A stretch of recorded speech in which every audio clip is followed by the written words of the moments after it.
cookie की attack सोक्लब की ममिंग लिस्टनी ma'am उबीबी है अटैक सोपनी अयु अंगनबदगी पीडीएफ ने चिंगब कुकी खुलाई पाइबसिंगना मणिपुर की commando special commando police personal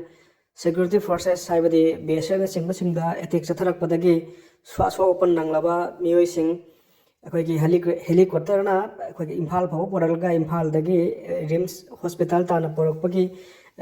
नमहब video अबदी फोटो नि मैम येंबिरिबसि हाइरिबसि ngasi ngasi mak thokpani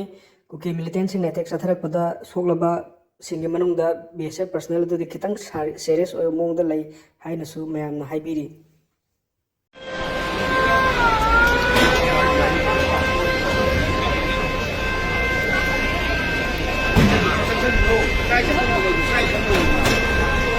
Ini